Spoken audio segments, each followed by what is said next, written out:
ಹರಿಃ ಓಂ ಶ್ರೀ ಗುರುಭ್ಯೋ ನಮಃ ಪರಮಗುರುಭ್ಯೋ ನಮಃ ಶ್ರೀಮದಾನಂದತೀರ್ಥಭಗವತ್ಪಾದಾಚಾರ್ಯ ಗುರುಭ್ಯೋ ನಮಃ ಮನ್ಮನೋಭೀಷ್ಟವರದಂ ಸರ್ವಾಭೀಷ್ಟಫಲಪ್ರದಂ ಪುರಂದರಗುರುಂ ವಂದೇ ದಾಸಶಿಷ್ಟಂ ದಯಾನಿಧಿಂ ವಿದ್ಯಾವಿನಯಸಂಪನ್ನಾನ್ ಶಾಂತಾದಿಗುಣಬ್ರಹ್ಮಿತಾನ್ ಸಶಾಸ್ತ್ರಪ್ರವಚನಾಸಕ್ತಾನ್ ನಿರ್ಮಿಲಾರ್ಯಾನ್ ಕುರುನ್ ಭಜೆ ಪೃಥ್ವೀಮಂಡಲಮಧ್ಯಸ್ಯಾಃ ಪೂರ್ಣಬೋಧಮತಾನಗಾಃ ವೈಷ್ಣವಾಃ ವಿಷ್ಣುಪ್ರಿಯಾಃ ತಾನ್ ನಮಸ್ತೆ ಗುರುಂ ಹರಿಃ ಓಂ ಶ್ರೀಶಾಪಾಹಿ ಅನಂತ ಕೋಟಿ ಬ್ರಹ್ಮಾಂಡ ನಾಯಕ ಎಂಬುದು ಶ್ರೀ ಪುರಂದರದಾಸ ರಚಿಸಿದ ಭವ್ಯ ಗ್ರಂಥ. ಶಾಸ್ತ್ರ ಪ್ರಮೇಯಗಳು ಉಪನಿಷತ್ ಸಾರ ಸಂಗ್ರಹಭೂತವಾದದ್ದು 180 ಗಜ್ಜೆ ಮಾಲೆಗಳು. ನಾವು 82ರಿಂದ 92ನೇ ಗಜ್ಜೆಯನ್ನು ನೋಡುತ್ತಿದ್ದೆವು. ಅಕ್ರೂರ ವರದ, ಅಂಬರೀಷ ವರದ, ನಾರದ ವರದ, ಪ್ರಹ್ಲಾದ ವರದ, ಗಜೇಂದ್ರ ವರದ, ಮುಚುಕುಂದ ವರದ, ಧ್ರುವ ವರದ, ವಿಭೀಷಣ ವರದ, ಪುಂಡರೀಕ ವರದ ಮತ್ತು ಪರಾಶರ ವರದ ಎಂಬುದು 10 ಎಂಬುದು ಅನಂತ ಸಂಖ್ಯಾವಾಚಿ ಮತ್ತು ವರದ ಎಂದರೆ ಸಾತ್ವಿಕ ಜನರು ಭಗವಂತನನ್ನು ಕಂಡುಕೊಂಡ ವಿಧಾನ. ಭಗವಂತನ ಆರಾಧನೆ ಮಾಡತಕ್ಕಂಥದ್ದು ಪ್ರತಿಯೊಬ್ಬ ಸಾಧಕರಿಗೂ ಮೂಲಭೂತ ವಿದ್ಯುಕ್ತವಾದ ಕ್ರಮವಾಗಿದೆ. ಭಗವಂತ ದರ್ಶನವನ್ನು ಪಡೆಯುವುದರಿಂದಲೇ ಜೀವನ್ಮುಕ್ತನಾಗುತ್ತಾನೆ.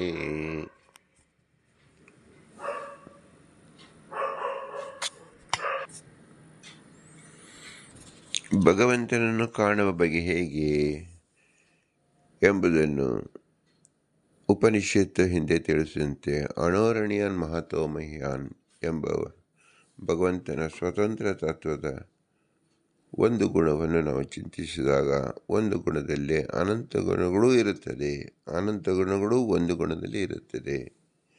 ಭಗವಂತನ ಹೇಗೆ ಅನಂತ ರೂಪಗಳು ಒಂದೇ ರೂಪದಲ್ಲಿ ಒಂದು ರೂಪದಲ್ಲಿ ಅನಂತ ರೂಪಗಳನ್ನು ಕಾಣಬಹುದು. ನೇಹ ನಾನಾಸ್ತಿ ಕಿಂಚನ ಎಂಬಂತೆ ಭಗವಂತನ ಸಕಲ ನಾಮಗಳು, ಸಕಲ ರೂಪಗಳು, ಸಕಲ ಗುಣಗಳು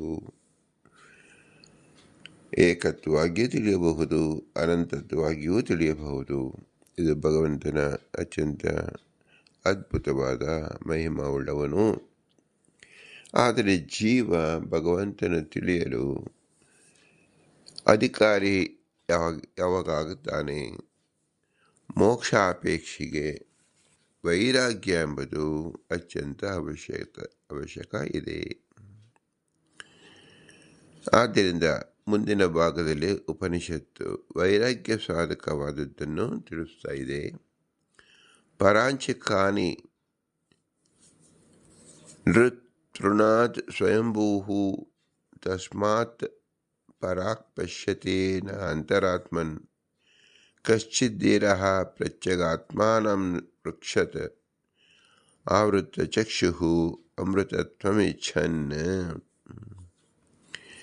ಪರಾಂಚಿಕಾನಿ ವ್ಯತೃಣಾತ್ ಸ್ವಯಂಭೂಃ, ಸ್ವತಂತ್ರನಾದ ಭಗವಂತನು ಇಂದ್ರಿಯಗಳನ್ನು ವಿಷಯಾಸಕ್ತಿಗಳಾಗಿ ಕೆಡುವಂತೆ ಮಾಡಿದ್ದಾನೆ. ಆದ್ದರಿಂದ ಜೀವನು ಬಾಹ್ಯ ವಿಷಯಗಳ ಕಡೆಗೆ ನೋಡುತ್ತಾನೆಯೇ ಹೊರತು ತನ್ನೆಡೆಗೆ ನೋಡುವುದಿಲ್ಲ. ಮೋಕ್ಷವನ್ನು ಅಪೇಕ್ಷೆ ಪಡುವ ಜ್ಞಾನಿಯು ಇಂದ್ರಿಯಗಳನ್ನು ಬಾಹ್ಯ ವಿಷಯಗಳಿಂದ ಹಿಂತಿರುಗಿಸಿಕೊಂಡು ಭಗವಂತನಲ್ಲಿಯೇ ಆಸಕ್ತನಾಗಬೇಕು. ಉಪನಿಷತ್ತು ಸ್ಪಷ್ಟವಾಗಿ ತಿಳಿಸುತ್ತಿದೆ, ಎಲ್ಲ ಜೀವರಿಗೆ ಎಲ್ಲ ತನ್ನ ಇಂದ್ರಿಯಗಳು ಬಹಿರ್ಮುಖವಾಗಿ ಪ್ರವರ್ತಿಸುತ್ತಿದೆ.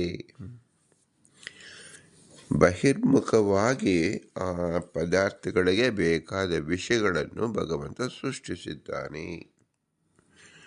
ನಾವು ಒಂದು ಸಣ್ಣ ಮಗು 4 ತಿಂಗಳು 5 ತಿಂಗಳು ಇದ್ದಾಗ ಅದು ಕಣ್ಣು, ಕಿವಿ, ಕೈ, ಕಾಲು ಅಲ್ಲಾಡಿಸೋ ಹೊತ್ತಿನಲ್ಲಿ ನಾವು ಒಂದು ಬಣ್ಣದ ಗಿಲಿಕೆಯನ್ನು, ಬಣ್ಣದ ಗೊಂಬೆಯನ್ನು ಮಗುವಿನ ಮುಂದೆ ಇಟ್ಟು ಆ ಕಣ್ಣು ಗೊಂಬೆಯನ್ನು ಕಾಣುವಂತೆ ಸೆಳೆಯುವಂತೆ ನಾವು ಮಾಡುತ್ತೇವೆ.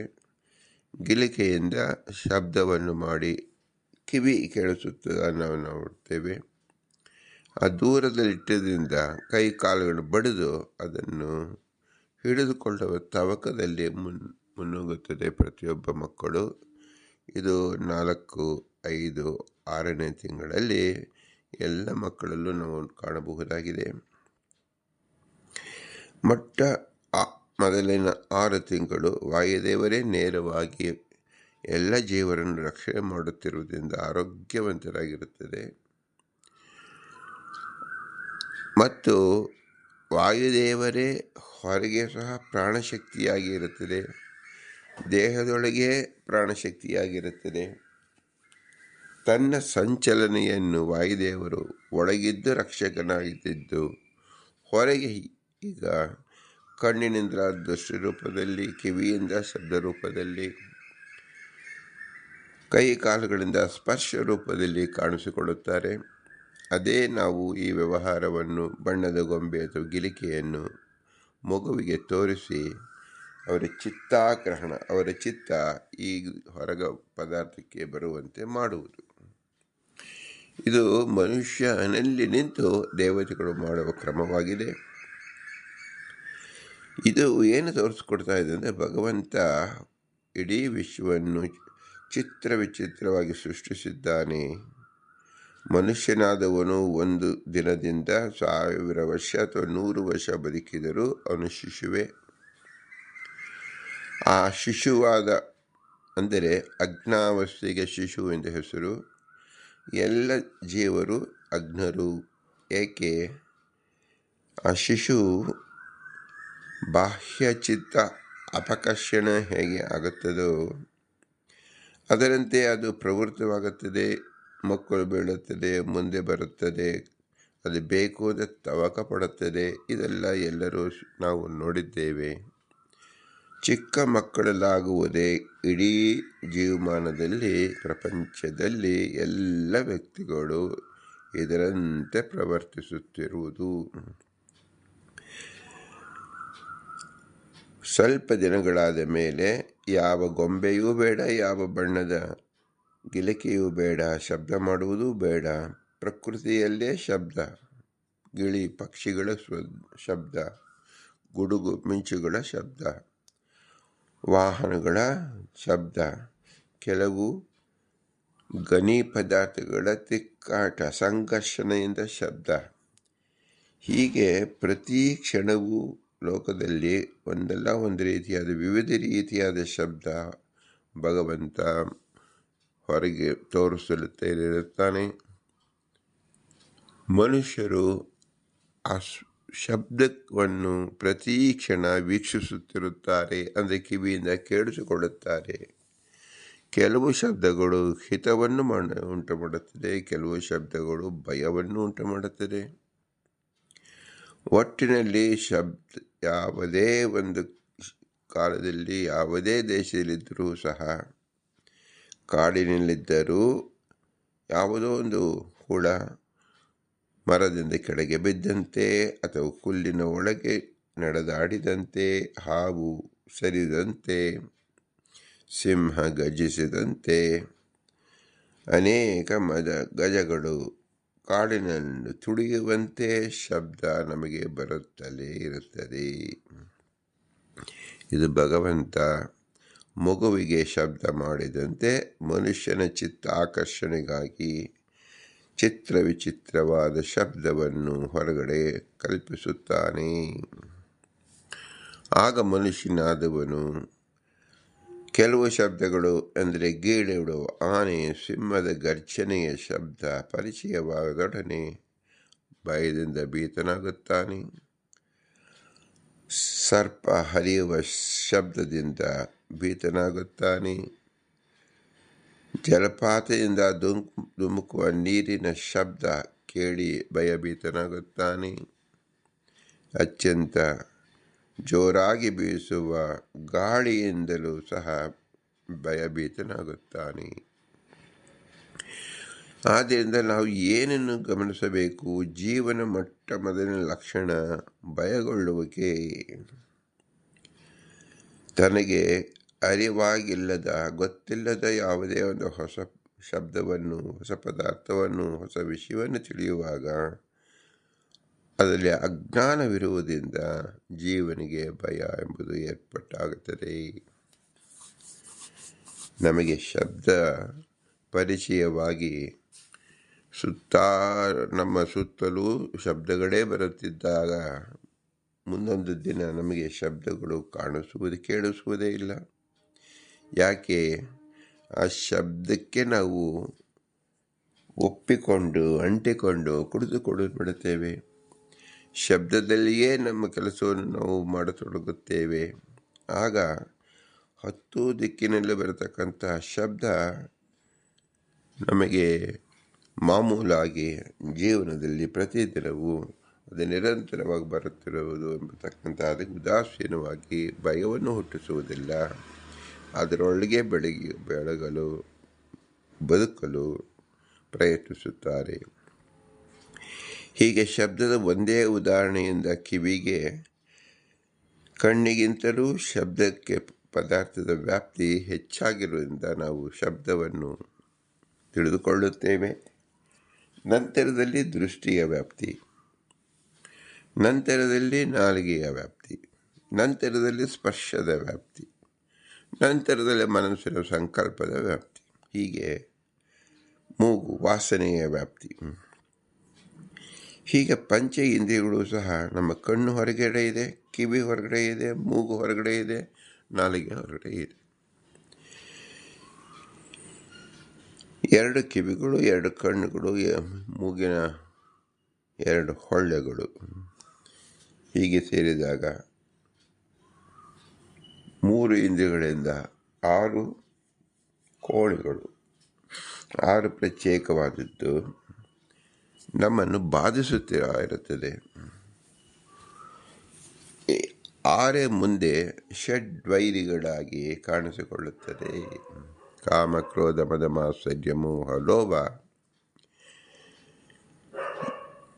ಅವು ಪ್ರಕಾರವಾಗಿ ನಮಗೆ ವೈರಿಗಳು ಅಂತ ಶಾಸ್ತ್ರದಲ್ಲಿ ಹೇಳುತ್ತದೋ ಅದು ನಮಗೆ ನೇರವಾಗಿ ಸಂಗ್ರಹವಾಗುವುದು ಈ ಬಾಹ್ಯ ಪಂಚ ಇಂದ್ರಿಯಗಳಿಂದ. ಈ ಪದಾರ್ಥಗಳ ಸಂಯೋಗ ಅಂದರೆ ಸನ್ನಿಕರ್ಷವಾದ ಕೂಡಲೇ ಅದರ ರುಚಿಯನ್ನು ಸವಿಯಬೇಕು ಎಂದು ಎಲ್ಲರೂ ಹಾತೊರೆಯುತ್ತಾರೆ. ಆಗ ನಾಲಿಗೆ ಮುಂದೆ ಚಾಚುತ್ತದೆ. ನಾಲಿಗೆಯಿಂದ ಮಾತಿನಿಂದ ಶಬ್ದವನ್ನೇ ಹೊರಗಡೆ ಹಾಕುತ್ತಾನೆ. ತನಗೆ ಬೇಕು ಎಂದು ಬೇಡುತ್ತಾನೆ. ಬೇಡುವ ಮೊದಲು ಕಿವಿ ಕೆಲಸ ಮಾಡಬೇಕು, ಕಣ್ಣು ಕೆಲಸ ಮಾಡಬೇಕು, ಮೂಗು ಕೆಲಸ ಮಾಡಬೇಕು. ನಂತರದಲ್ಲಿ ಬಾಯಿ ಕೆಲಸ ಮಾಡುತ್ತದೆ. ಬಾಯಿ ಕೆಲಸ ಮಾಡಿದ ಮೇಲೆ ನಾಲಿಗೆ ಚಾಚುತ್ತದೆ. ನಾಲಿಗೆ ಚಾಚಿದಾಗ ಸಕಲ ವಿಶ್ವದಲ್ಲಿರ್ತಕ್ಕಂಥ ಎಲ್ಲ ಚಿತ್ತ ಆಕರ್ಷಕ್ಕೆ ತಾನು ಚಾಚಿ ಹೋಗಿದ್ದಾನೆ, ಬಂಧಿತನಾಗಿದ್ದಾನೆ, ದಾಸನಾಗಿದ್ದಾನೆ ಎಂಬುದನ್ನು ತೋರಿಸುವ ಬಗೆ ಯಾವಾಗ ನಾವು ನಾಲಿಗೆಯನ್ನು ಚಾಚುತ್ತೇವೆಯೋ ಆಗ ನಾವು ಈ ಪದಾರ್ಥಗಳಿಗೆ, ವಿಷಯಗಳಿಗೆ ದಾಸನಾದೆವು ಎಂಬುದನ್ನು ಸ್ಪಷ್ಟವಾಗಿ ಲೋಕಕ್ಕೆ ತಿಳಿಸಿಕೊಟ್ಟಂತಾಗುತ್ತದೆ. ಹೇಗೆ ನಾವು ನಾಲಿಗೆಯನ್ನು ಚಾಚುತ್ತೇವೆಯೋ ಹಾಗೆ ನಮಗೆ ಮತ್ತೊಂದು ಗುಹ್ಯೇಂದ್ರಿಯಗಳನ್ನು ಸಹ ಹೊರಗೆ ಚಾಚುತ್ತೇವೆ ಅಂತ ಹೆಸರು. ಒಂದು ರಸನೇಂದ್ರಿಯ, ಇನ್ನೊಂದು ವಿಷಯೇಂದ್ರಿಯ. ಹೀಗೆ ಪ್ರತಿಯೊಬ್ಬ ಜೀವನ ವೃತ್ತಿ ನಡೆಯುತ್ತಿದೆ. ಭಗವಂತನ ಕಾಣಬೇಕಾದರೆ ಮೊಟ್ಟ ಮೊದಲಿಗೆ ನಾವು ಕಿವಿಗಳನ್ನು ಮುಚ್ಚಿಕೊಳ್ಳಬೇಕು, ಕಣ್ಣುಗಳನ್ನು ಮುಚ್ಚಿಕೊಳ್ಳಬೇಕು, ಮೂಗನ್ನು ಮುಚ್ಚಿಕೊಳ್ಳಬೇಕು, ಬಾಯನ್ನು ಮುಚ್ಚಿಕೊಳ್ಳಬೇಕು, ನಾಲಿಗೆ ಹೊರಗೆ ತೆಗೆಯಬಾರದು. ಗುಹ್ಯೇಂದ್ರಿಯಗಳು ನಮ್ಮ ಅಧೀನದಲ್ಲಿರಬೇಕು. ಹೀಗೆ ಮಾಡಿಕೊಂಡಾಗ ಮಾತ್ರ ಭಗವಂತನ ಕಾಣಲು ಮೊಟ್ಟ ಮೊದಲನೇ ಹೆಜ್ಜೆಯಾಗುತ್ತದೆ. ಅದನ್ನು ಈ ಮಂತ್ರದಿಂದ ಉಪನಿಷತ್ನಲ್ಲಿ ತಿಳಿಸುತ್ತಿದೆ. ಪರಾಂಚಿಕಾನಿ ತೃಣಾತ್ ಸ್ವಯಂಭೂಃ ತಸ್ಮಾತ್ ಪರಾಕ್ ಪ್ರಕೃತಿ ನಾನ್ವರಾತ್ಮನ್ ಕಶ್ಚಿದ್ದೀರಃ ಪ್ರತ್ಯಗಾತ್ಮಾನೈಕ್ಷತ ಆವೃತ್ಯ ಚಕ್ಷುಃ ಅಮೃತತ್ವಮಿಚ್ಛನ್. ಇಲ್ಲಿ ತೃಣ ಅಂದರೆ ಏನು ಅಂದರೆ ತೃಣು ಕಾತ್ಕಾರಣ ಇತಿ ಧಾತು. ಋತೃಣಾತ್ ಎಂಬಲ್ಲಿ ತೃಣು ಎಂಬ ಧಾತುವಿಗೆ ಕೆಡುವಂತೆ ಮಾಡುವುದು ಎಂದರ್ಥ. ತೃಣ ಅಂದರೆ ಕಾತ್ಕಾರಣ. ಕಾತ್ಕಾರಣ ಇತಿ ಧಾತು. ತೃಣುಧಾತುವಿಗೆ ಕೆಡುವಂತೆ ಮಾಡುವುದು ಎಂದರ್ಥ. ಬೇರೆಯವರು ಹೇಳಿದಂತೆ ಹಿಂಸೆ ಮಾಡುವುದು ಎಂಬ ಅರ್ಥವನ್ನು ಹೇಳಬಾರದು. ಆ ಧಾತುವಿಗೆ ಅರ್ಥ ಇರುವುದಿಲ್ಲ ಎಂದು ತಿಳಿಸಲು ಧಾತು ಪಾಠವನ್ನು ಶ್ರೀಮದಾನಂದ ತೀರ್ಥರಲ್ಲಿ ತೋರಿಸ್ಕೊಡ್ತಾ ಇದ್ದಾರೆ. ಕಲಹಿಂಸೌ ಅಂತ ಬರುತ್ತದೆ. ಆದರೆ ತೃಡು ತತ್ ಕಾರಣ ಎಂದು ಹೇಳುವಾಗ ಕೆಡುವಂತೆ ಮಾಡುವುದು ಅಂದರೆ ತಮ್ಮ ಇಂದ್ರಿಯಗಳನ್ನು ವಿಮುಖ ಮಾಡುವುದು, ಭಗವಂತನನ್ನು ಒಳಗಡೆ ಇರತಕ್ಕಂಥ ಭಗವಂತನ ಕಾಣದೆ ಹೊರಗಡೆ ಬರುವಂತೆ ಮಾಡುವುದು ಈ ತೃಣು. ಆದ್ದರಿಂದ ಇಲ್ಲಿ ಕಲ ಎಂಬತಕ್ಕಂಥದಕ್ಕೆ ಹಿಂಸೆ ಅಂತ ತಿಳಿಯಬೇಡಿ. ಮತ್ತೇನು ತಿಳಿಯಬೇಕು? ನಮಗೆ ಕೆಡುವಂತೆ ಮಾಡುವುದು, ಮಾರ್ಗ ಚಲನೆ, ಅಂತರ್ಮುಖವಾಗುವುದು ಬಿಟ್ಟು ಬಹಿರ್ಮುಖವಾಗುವಂತೆ ಮಾಡುವುದು ಎಂಬುದು ಧಾತುವಿನ ಅರ್ಥವನ್ನು ತಿಳಿಸಬೇಕು ಅಂತ ಹೇಳಿ ಶ್ರೀಮದಾನಂದ ತೀರ್ಥರು ಇಲ್ಲಿ ಧಾತು ಪಾಠವನ್ನು ನಮಗೆ ತಿಳಿಸುತ್ತಾರೆ. ಪರಾಚಃ ಕಾಮಾನುಯಂತೆ ಬಾಲಾಃ ತೇ ಮೃತ್ಯೋಯಂತೆ ವಿತತಸ್ಯ ಪಾಕಂ ಅತಧೀರಂ ಅಮೃತತ್ವಂ ವಿದಿತ್ವಾ ಧ್ರುವಂ ಅಧ್ರುವಷ್ಟೇಹ ನ ಪ್ರಾರ್ಥೆಯಂತೆ. ಯಾರು ಅವಿವೇಕಿಗಳಾಗಿ ಬಾಹ್ಯ ವಿಷಯ ಭೋಗ ಪದಾರ್ಥಗಳನ್ನು ಹತ್ತುತ್ತಾರೋ ಅವರು ಬಹುಕಾಲದವರೆಗೆ ಇರುವ ಅಜ್ಞಾನದ ಬಂಧನವನ್ನು ಪಡೆಯುತ್ತಾರೆ. ಅಂದರೆ ಅವರಿಂದ ಉಂಟಾಗುವ ದುಃಖವನ್ನು ಹೊಂದುತ್ತಾರೆ. ಆದ್ದರಿಂದ ಈ ಲೋಕದಲ್ಲಿ ವಿವೇಕಿಗಳಾದವರು ಮೋಕ್ಷವನ್ನು ಶಾಶ್ವತವನ್ನು ತಿಳಿದು ನಶ್ವರವಾದ ಲೌಕಿಕ ವಿಷಯ ಸುಖಗಳನ್ನು ಬಯಸದಿರುತ್ತಾರೆ. ಇದು ನಮ್ಮೆಲ್ಲರ ಸ್ಥಿತಿಯಾಗಿದೆ. ಈ ಸ್ಥಿತಿಯನ್ನೇ ಉಪನಿಷತ್ ನಮಗೆ ತಿಳಿಸುತ್ತಿರುವುದು. ಹುಟ್ಟಿದ ಮಗುವಿಗೆ ಬಾಹ್ಯಜ್ಞಾನದ ಪ್ರಚೋದನೆ ಯಾಕಾಯಿತು ಅಂದರೆ ಆ ಹಿಂದಿನ ಜನ್ಮದ ಸಂಸ್ಕಾರದಿಂದ ಆಯಿತು. ಬಣ್ಣದ ಜಗತ್ತಿಗೆ ಮಾರು ಹೋಗುವ ಈ ಸಂಸ್ಕಾರ ಅವನ ಮನಸ್ಸಿನಲ್ಲಿ ಕೂತಿತ್ತು. ಆ ಸಂಸ್ಕಾರ ವಶದಿಂದ ತಾನು ಹುಟ್ಟಿದ ಕೂಡಲೇ ಆಹಾರವನ್ನು ಸವಿಯಬೇಕು ಎಂಬ ಜ್ಞಾನ ಬಂತು. ತಾಯಿಯಿಂದ ಹಾಲನ್ನು ಅಪೇಕ್ಷಿಸಿತು. ಹಾಲನ್ನು ಕುಡಿಯುವ ಪ್ರಯತ್ನವನ್ನು ಮಾಡಿತು. ಅದರಲ್ಲಿ ಸಫಲವಾಗಿ ಹೊಟ್ಟೆ ತುಂಬಿಕೊಂಡಿತು. ಹಾಲು ಕುಡಿದ ಕೂಡಲೇ ನಿದ್ರಿಸತೊಡಗುತ್ತದೆ. ಅಂದರೇನು? ಎಲ್ಲ ಪಶುಗಳು ಹೊಟ್ಟೆ ತುಂಬಿಸಿಕೊಂಡ ನಂತರ ಎಲ್ಲ ಇಂದ್ರಿಯಗಳನ್ನು ನಿದ್ದೆಯಿಂದ ಸಂಯಮ ಒಳಗಡೆ ಹೋಗಿಬಿಡುತ್ತದೆ. ತಾನು ತಿಂದರೆ ಸಾಕು ಮಲಗುವಂತೆ ಮಾಡುತ್ತದೆ. ಇಷ್ಟು ಮೊಟ್ಟ ಮೊದಲಿಯ ಎಲ್ಲ ಜೀವರ ಉಪಕ್ರಮವಾಗಿದೆ. ಇದಕ್ಕೆ ಹೆಸರುವಾಸಿಯಾಗಿ ಹೆಬ್ಬಾವು ಎಂಬತಕ್ಕಂಥದ್ದು ತನ್ನ ಪದಾರ್ಥವನ್ನು ಸಿಕ್ಕಿದ ಕೂಡಲೇ ಅದನ್ನು ಅರಗಿಸಿಕೊಳ್ಳುತ್ತಾ ತಿಂಗಳಾನುಗಟ್ಟಲೆ ಒಂದೇ ಕಡೆ ಮಲಗಿಬಿಡುತ್ತದೆ. ಇದು ನಮಗೆ ಪ್ರತ್ಯಕ್ಷವಾಗಿ ಕಾಣಬಹುದು. ದೊಡ್ಡ ದೊಡ್ಡ ಪ್ರಾಣಿಗಳನ್ನು ಸಹ ಹೆಬ್ಬಾವು ತನ್ನ ಬಾಯಿಯೊಳಗೆ ಹಾಕಿ ಒಂದೊಂದೇ ಇಂಚನ್ನು ಜರುಗಿಸಿಕೊಳ್ಳುತ್ತಾ ಅದನ್ನು ಅದುಮಿಕೊಳ್ಳುತ್ತಾ ಹೊಟ್ಟೆಯೊಳಗೆ ಅದನ್ನು ಜೀರ್ಣಿಸಿಕೊಳ್ಳುತ್ತದೆ. ಈಗ ಜೀರ್ಣಿಸಿಕೊಳ್ಳಲೇ ಹಲವಾರು ದಿನಗಳೇ ಬೇಕಾಗುತ್ತದೆ. ಅದು ಪೂರ್ಣ ಜೀರ್ಣಿಸಿಕೊಳ್ಳಲು ತಿಂಗಳಾನುಗಟ್ಟಲೆ ಒಂದೇ ಕಡೆ ಮಲಗಿಬಿಡುತ್ತದೆ. ಇದರಂತೆ ಒಂದು ಶಿಶು ತಾಯಿಯ ಮಲೆಯಲ್ಲಿ ಹಾಲನ್ನು 4 ಚಮಚ 10 ಚಮಚ ಇಷ್ಟು ಕುಡಿದ ಕೂಡಲೇ ಹೊಟ್ಟೆಗೆ ಆಹಾರ ಬಿದ್ದ ಕೂಡಲೇ ಕಣ್ಣು ಮುಚ್ಚಿ ಮಲಗಿಬಿಡುತ್ತದೆ. ಇದು ಜೀವರ ಎಲ್ಲರ ಲಕ್ಷಣವಾಗಿದೆ. ಇದರ ಅರ್ಥವೇನು? ತಾನು ಬಂದಿದ್ದು ಹೊಟ್ಟೆ ತುಂಬಿಸಿಕೊಳ್ಳಲು. ಭಗವಂತ ಹೊಟ್ಟೆ ಕೆಳಗೆ ಕೊಟ್ಟಿದ್ದಾನೆ, ತಲೆಯ ಮೇಲೆ ಕೊಟ್ಟಿದ್ದಾನೆ. ಎಲ್ಲ ಪದಾರ್ಥಗಳು, ನೀರು, ದ್ರವ ಪದಾರ್ಥಗಳು ಮೇಲಿಂದ ಕೆಳಗೆ ಹರಿಯುವಂತೆ ಹೊಟ್ಟೆಗೆ ಹರಿಯುತ್ತದೆ. ಆದರೆ ಉರಿ, ಅಗ್ನಿ, ಪ್ರಜ್ವಲ ತೇಜಸ್ಸು ಸದಾಕಾಲ ಕೆಳಗಿನಿಂದ ಮೇಲೆ ಉರಿಯುತ್ತದೆ. ಅದು ಊರ್ಧ್ವಮುಖವಾಗುತ್ತದೆ. ದ್ರವಗಳ ಪ್ರವಾಹ ಅಧೋಮುಖವಾಗುತ್ತದೆ.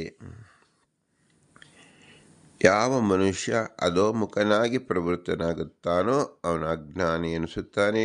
ಯಾರು ಊರ್ಧ್ವಮುಖವಾಗಿ ಪ್ರವರ್ತಿಸುತ್ತಾರೋ ಅವರು ಜ್ಞಾನಿಗಳೆನಿಸುತ್ತಾರೆ. ಮನುಷ್ಯ ಅಧೋಮುಖನಾಗಿ ಬೆಳೆಯುವ ಶಿಶುವಿನಲ್ಲಿ ಅದಕ್ಕೆ ಜ್ಞಾನವನ್ನು ಉಂಟು ಮಾಡತಕ್ಕಂಥ ಕ್ರಮವನ್ನು ತಂದೆ ತಾಯಿಗಳು, ಬಂಧುಗಳು ನೀಡಬೇಕು. ಆಗ ಅದು ಆಹಾರ ಗಮನವನ್ನು ಬಿಟ್ಟು ಜ್ಞಾನವನ್ನು ಸಂಪಾದನೆ ಮಾಡಿಕೊಳ್ಳುತ್ತದೆ. ಮೊಟ್ಟ ಮೊದಲಿಗೆ ಬಾಹ್ಯ ಜ್ಞಾನಕ್ಕಿಂತ ಮೊದಲು ಅದರ ತಲೆಯನ್ನು ಮುಟ್ಟಿ ಆ ತಲೆ ಒಳಗಡೆಯಿಂದ ಜ್ಞಾನವಾಗುವಂತೆ ಮಾಡಿದಾಗ, ಆದ್ದರಿಂದಲೇ ಕಾಣುತ್ತದೆ ಎಲ್ಲ ವೈದ್ಯರು ಶಿಶುವಿನ ತಲೆಯನ್ನೇ ಹಿಡಿದುಕೊಂಡೇ ಯೋನಿಯಿಂದ ಆ ಶರೀರವನ್ನು ಹೊರಗೆ ಎಳೆಯುತ್ತಾರೆ. ಆ ತಲೆಯ ಸ್ಪರ್ಶ ಜೀವನಿಗೆ ಆಯಿತೆಂದರೆ ಬ್ರಹ್ಮನಾಡಿ ಕೆಲಸ ಮಾಡುತ್ತದೆ ಎಂದರ್ಥ.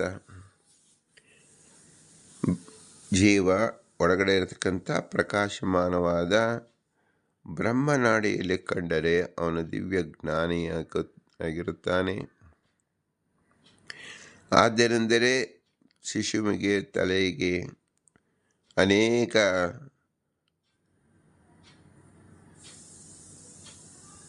ತಿಲ ಸಂಪರ್ಕದಿಂದ ಸೇವಾರೂಪವಾಗಿ ಅದನ್ನು ಒತ್ತುವುದು ಇದೆಲ್ಲ ಮಾಡುತ್ತಾರೆ. ಇದು ಏನು ತಿಳಿಸಿಕೊಡುತ್ತದೆ?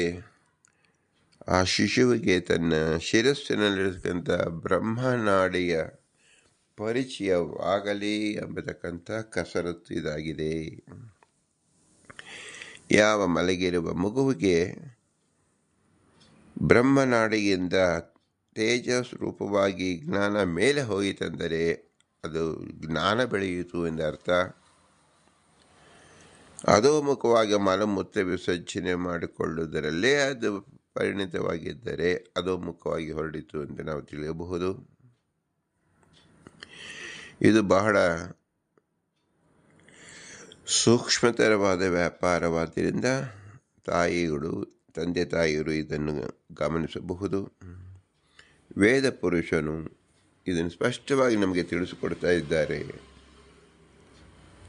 ಪರಾಯ ಕಾಮಾನು ಅನಯಂತೆ ಬಾಲಾಹ. ಎಲ್ಲರೂ ಕಾಮ ಅಪೇಕ್ಷದಿಂದ, ಶಬ್ದದ ಅಪೇಕ್ಷೆ, ರಸಶಬ್ದ ಅಪೇಕ್ಷೆ, ಕಣ್ಣಿನ ರೂಪಿನ ಅಪೇಕ್ಷ, ವಾಯುವಿನ ಗಂಧದ ಅಪೇಕ್ಷ ಮತ್ತು ನಾಯಿ ಬಾಲದ ಅಂದರೆ ನಾಲಿಗೆಯಿಂದ ರುಚಿಯ ಅಪೇಕ್ಷ, ಇದಕ್ಕೆ ದಾಸನಾಗುವ ಮೂಲಕವಾಗಿ ಪಂಚ ಇಂದ್ರಿಯಗಳಿಗೆ ದಾಸನಾಗಿ ಬಿಡುತ್ತಾನೆ. ಇದು ಎಲ್ಲ ಇಂದ್ರಿಯಗಳು ಅವನನ್ನು ಹೊರಗಡೆ ಎಳೆದುಕೊಂಡು ಹೋಗುತ್ತದೆ. ಹೀಗೆ ಒಳಗಡೆ ಕಾಣುವ ಭಗವಂತನನ್ನು ಬಿಟ್ಟು ಹೊರಗಡೆ ಹೋಗುವುದರಿಂದ ಎಲ್ಲ ಪಂಚ ಇಂದ್ರಿಯಗಳು ಮೊಟ್ಟ ಮೊದಲಿಗೆ ಅವರಿಗೆ ಕಾರ್ಯ ಏನು ಮಾಡಬೇಕಾಗಿತ್ತು? ಹೊರಗಡೆ ಹೋಗುವುದನ್ನು ಬಿಟ್ಟು ಒಳಗಡೆ ಚಲಿಸಬೇಕಿತ್ತು, ಭಗವಂತನ ಹುಡುಕಬೇಕಿತ್ತು. ಆದರೆ ಹೊರಗಡೆ ಬಂದಿದ್ದಾಯಿತು. ಹಾಗಾದರೆ ಇದು ಹೇಗೆ ಸಾಧ್ಯ? ಇದು ಸಾಧ್ಯವಾಗುವುದು ಇಂದಿನ ಈ ಮನುಷ್ಯ ಕಾಲದಲ್ಲಿದ್ದಾಗ ನಾವು ಈ ಧ್ಯಾನವನ್ನು ಮಾಡಬೇಕು.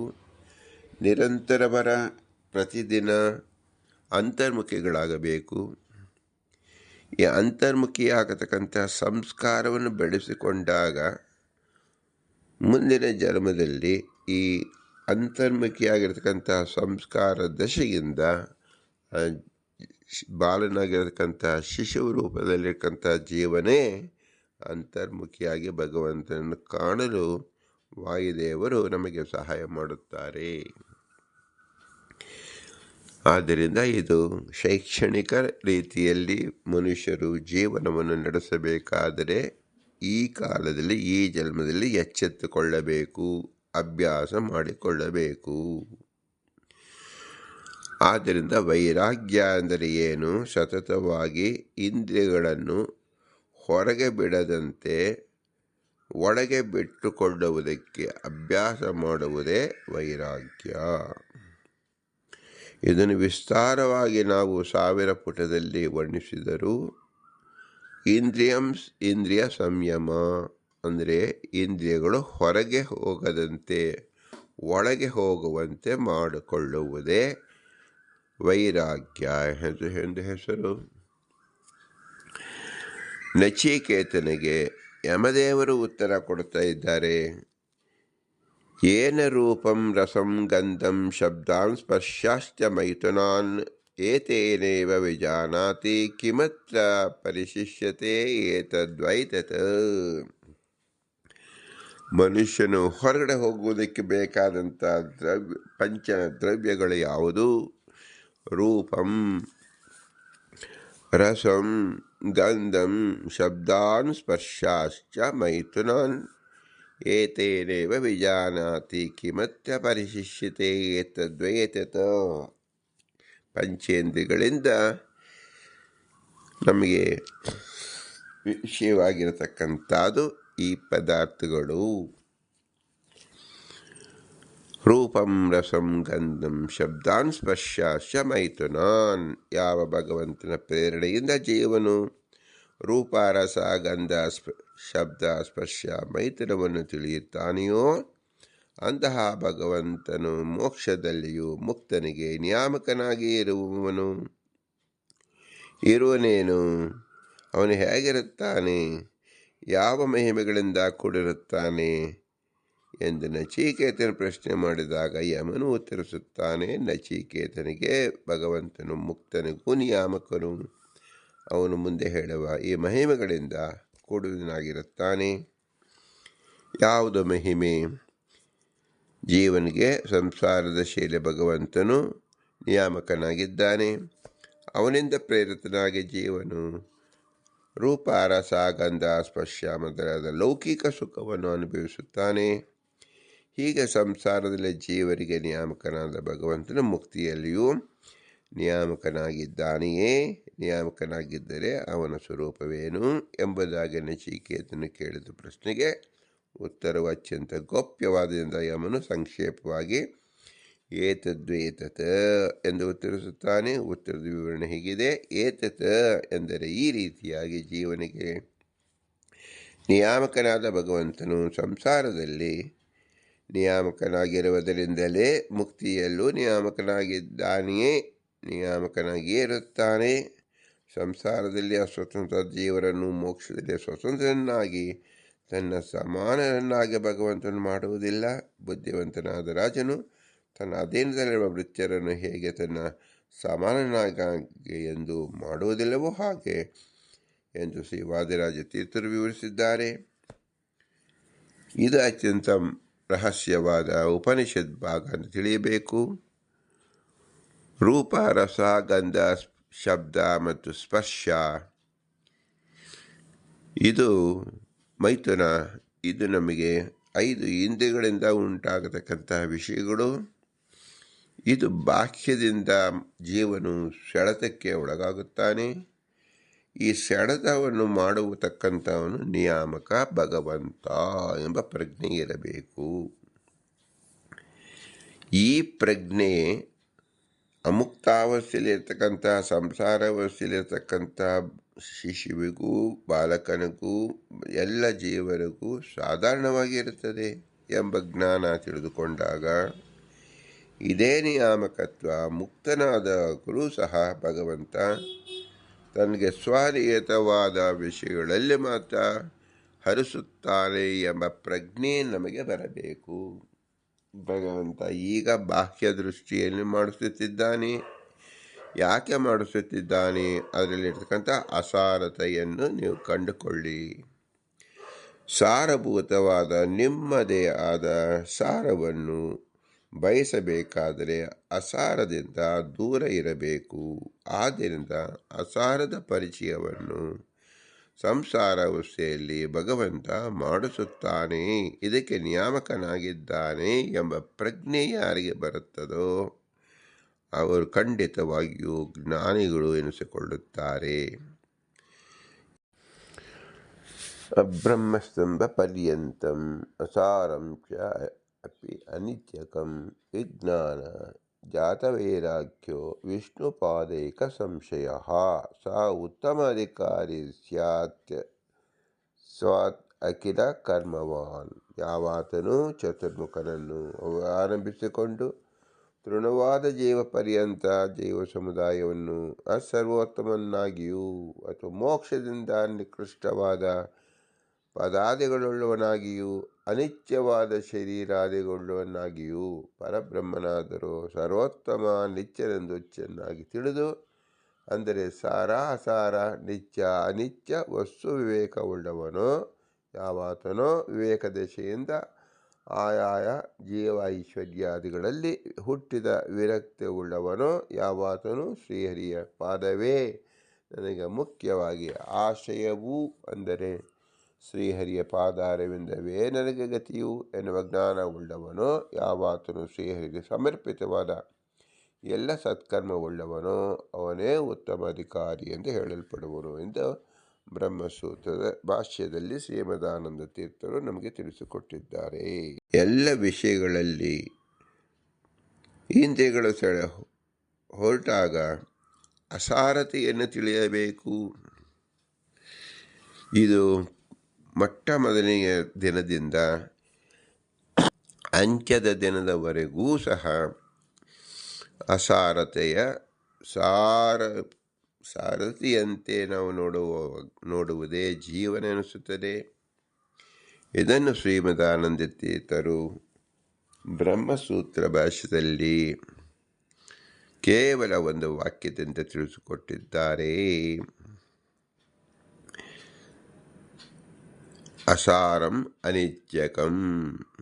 ಭಗವಂತ ಬ್ರಹ್ಮನಿಗೆ ಉಪದೇಶ ಮಾಡುವಾಗ ಇಡೀ ಜಗತ್ತು ಮತ್ತು ತಾನು ಇದನ್ನು ಹೇಗೆ ನಾವು ತಿಳಿಯಬಹುದು ಅಂದರೆ, ಎಲ್ಲ ಬ್ರಹ್ಮನಿಂದ ಸೃಷ್ಟಿಯಾದದ್ದು ಸಕಲವು, ಪ್ರಕೃತಿಯಿಂದ ಆದದ್ದು ಸಕಲವು ಅಸಾರ ಮತ್ತು ಅನಿತ್ಯ. ಈ ಅಸಾರತೆಯನ್ನು ನಾವು ಎಂದಿಗೆ ನಾವು ಗಮನಿಸುತ್ತೇವೆಯೋ ತಿಳಿಯುತ್ತೇವೆಯೋ ಅದನ್ನು ಗಮ್ಯವಾಗಿ ಮಾಡಿಕೊಳ್ಳುತ್ತೇವೆಯೋ ಆಗ ಆ ಅಸಾರತೆಯನ್ನು ಸಹಜವಾಗಿ ನಾವು ಹೇಯತ್ವವನ್ನು ಮಾಡುತ್ತೇವೆ, ಅಂದರೆ ಬಿಟ್ಟು ಬಿಡುತ್ತೇವೆ, ಅದರಲ್ಲಿ ಆಸೆಯನ್ನು ಪಡುವುದಿಲ್ಲ.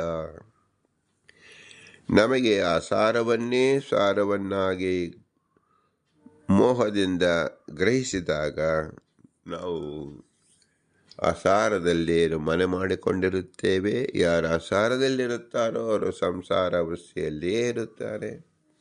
ಸಂಸಾರ ಬಿಡುಗಡೆಯಾಗಬೇಕಾದರೆ ಸಾರಾಸಾರ ವಿವೇಕ ಜ್ಞಾನ ಅತ್ಯವಶ್ಯಕವಾಗಿ ಬೇಕು. ಯಾ ಏತತ್ ಪರತಂತ್ರಂ ತು ಸರ್ವಮೇವ ಹರೇ ಸದಾ ವಶಮಿತ್ಯೇವ ಜಾನಾತಿ ಸಂಸಾರಾನ್ ಮುಚ್ಯತೆ ಹಿ ಸಹ. ತತ್ವವಿವೇಕ ಪ್ರಕರಣದಲ್ಲಿ ಶ್ರೀಮದಾನಂದ ತೀರ್ಥರು ತಿಳಿಸಿರತಕ್ಕಂಥ ವಾಕ್ಯ.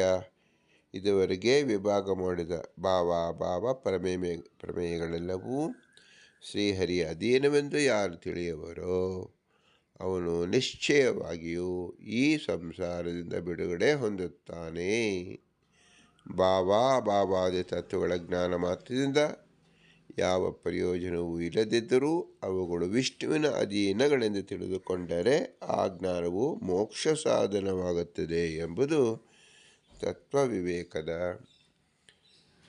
ಅಂತಿಮ ಶ್ಲೋಕದಲ್ಲಿ ಶ್ರೀಮದಾನಂದ ತೀರ್ಥರು ನಮಗೆ ಅಪ್ಪಣೆ ಕೊಡಿಸಿದ್ದಾರೆ ಎಂದರ್ಥ ಎಂದು ಹೇಳಿ ಶ್ರೀಮದಾನಂದ ತೀರ್ಥರು ತತ್ವೋದ್ಯೋತದ ತತ್ವ ಸಂಖ್ಯಾನ ಮತ್ತು ವಿವೇಕದಲ್ಲಿ ತಿಳಿಸಿಕೊಟ್ಟಿದ್ದಾರೆ. ಯಾ ಏತತ್ ಪರತಂತು ಸರ್ವಮೇವ ಜಗತ್ಸದಾ ಜಗತ್ ಭಗವಂತನ ಅಧೀನದಲ್ಲಿದೆ ಎಂದು ಯಾರು ತಿಳಿಯುತ್ತಾರೋ ಸಮುಚ್ಯತೈ ಸಹ ಸಂಸಾರವಶಿಯಿಂದ ಮುಕ್ತರಾಗುತ್ತಾರೆ. ಇದು ನಾವು ಪರೀಕ್ಷೆಯಲ್ಲಿ ಉತ್ತೀರ್ಣರಾಗಲು ನಮ್ಮ ಗುರುಗಳು ಒಂದು ಬಹಳ ಮುಖ್ಯಾಂಶ ಅದು ಹೇಗೆ ಹೇಳುತ್ತಾರೋ ಹಾಗೆ ಪ್ರತಿಯೊಬ್ಬ ಜೀವನಿಗೆ ಅತಿ ಮುಖ್ಯಾಂಶವಾದದ್ದು ಜೀವನದಲ್ಲಿ ಬೇಕಾದ ಏನು ಸಂಯಮ ವೈರಾಗ್ಯ ಎಂಬ ಶಬ್ದ ಅಂದರೆ ಏನು? ಜಗತ್ತಿನಲ್ಲಿ ಕಾಣತಕ್ಕಂಥದ್ದು ಸಮಸ್ಯೆವು ಅಸಾರತೆಯನ್ನು ಕಂಡುಕೊಳ್ಳುವುದೇ.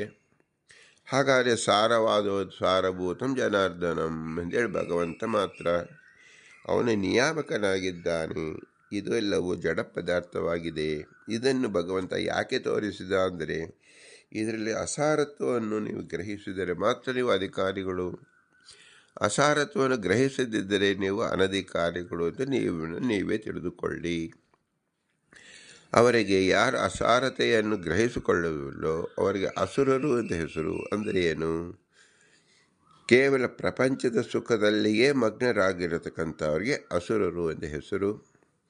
ಅಸುರರ ರೂಪವು ಹೇಗಿರುತ್ತದೆ ಎಂಬುದನ್ನು ರಾಮಾಯಣ ಮಹಾಭಾರತದಲ್ಲಿ ನಾವು ಕೇಳುತ್ತೇವೆ. ಯೋಜನ ಗಾತ್ರದಲ್ಲಿ ಶರೀರ ಬೆಳೆಸಿಕೊಂಡಿರ್ತಾರೆ. ಯಾಕೆ? ಕೇವಲ ಪದಾರ್ಥವನ್ನು ತಿನ್ನಲು ಸುಖ. ಕೇವಲ ಇಂದ್ರಿಯಗಳ ಸುಖದಲ್ಲಿಯೇ ಮಿಳಿತಾಗಿದ್ದರು ಆಯಾ ಇಂದ್ರಿಯಗಳನ್ನು ಅವರು ಹೆಚ್ಚಾಗಿ ದೊಡ್ಡದಾಗಿ ಬೆಳೆಸಿಕೊಳ್ಳುವ ಪ್ರಯತ್ನವನ್ನು ಮಾಡುತ್ತಾರೆ. ಕಣ್ಣು, ಕಿವಿ, ಮೂಗು, ಹೊಟ್ಟೆ ಇದನ್ನು ಬೆಳೆಸಿಕೊಳ್ಳುವುದು ಎಲ್ಲ ಪ್ರಾಣಿಯ ಮೂಲಭೂತವಾದ ವ್ಯವಸ್ಥೆಯಾಗಿರುತ್ತದೆ. ಇದರ ಅರ್ಥವೇನು? ನಾವು ಬದುಕಿರುವುದು ಹೊಟ್ಟೆಗಾಗಿ, ಅಂದರೆ ಅಸಾರತೆಯನ್ನು ತುಂಬಿಸಿಕೊಳ್ಳುತ್ತಿದ್ದೇವೆ ಎಂಬತಕ್ಕಂಥದ್ದನ್ನು ನಾವು ಹೊಟ್ಟೆಯಿಂದ ತೋರಿಸಿಕೊಳ್ಳುತ್ತೇವೆ. ಆದ್ದರಿಂದಲೇ ಕನಕದಾಸರು ಹೇಳುವುದು ಹೊಟ್ಟೆ ನಾನಿನ್ನಿಂದ ಕೆಟ್ಟೆ. ಅಂದರೆ ಯಾರು ನಾವು ಅಸಾರವಾದ ಮಲ ಮೂತ್ರ ಸದೃಶವಾದ ಪದಾರ್ಥಗಳನ್ನೇ ಹೊಟ್ಟೆಯಲ್ಲಿ ತುಂಬಿಸಿಕೊಂಡಾಗ ತಲೆ ಎಂಬತಕ್ಕಂಥದ್ದು ಭಾರವಾಗಿ ಮಲಗಿಸಿಬಿಡುತ್ತದೆ. ಆಗ ತಲೆಯ ಕೆಲಸವೇ ಮಾಡುವುದಿಲ್ಲ. ತಲೆಯ ಕೆಲಸ ಮಾಡಲು ಹೊಟ್ಟೆ ಬೆಳೆಸಿಕೊಳ್ಳಬಾರದು. ಹೊಟ್ಟೆಯಲ್ಲಿ ಕಲ್ಮಶವನ್ನು ಅಸಾರವಾದ ಪದಾರ್ಥವನ್ನು ತುಂಬಿಸಿಕೊಳ್ಳಬಾರದು. ಇದಕ್ಕೆ ಸಂಯಮ ಎಂದ ಹೆಸರು. ಇದೇ ವೈರಾಗ್ಯ ಎಂದ ಹೆಸರಿಂದ ಶಾಸ್ತ್ರದಲ್ಲಿ ಪ್ರಖ್ಯಾತವಾಗಿರುವುದು. ಇದನ್ನು ಶ್ರೀಮದಾನಂದ ತೀರ್ಥರು ಸ್ಪಷ್ಟ ವಚನದಲ್ಲಿ ತಿಳಿಸುತ್ತಾ ಇದ್ದಾರೆ. ಇದಂ ಗುಹ್ಯಂ ಬ್ರಹ್ಮ ಪ್ರವಕ್ಷ್ಯಾಮಿ ಯಥಾ ಮರಣಂ ಪ್ರಾಪ್ಯಂ ಜೀವೋ ಭವತಿ ತಚ್ಚ ಪ್ರವಕ್ಷ್ಯಾಮಿ. ಜೀವೇಶ್ವರ ಭೇದ ಜ್ಞಾಪನಯ. ಭಗವಂತ ನಮಗೆ ಅಸಾರವಾದ ಸಂಸಾರದಲ್ಲಿ ಯಾಕೆ ಹಾಕಿದ್ದಾನೆ?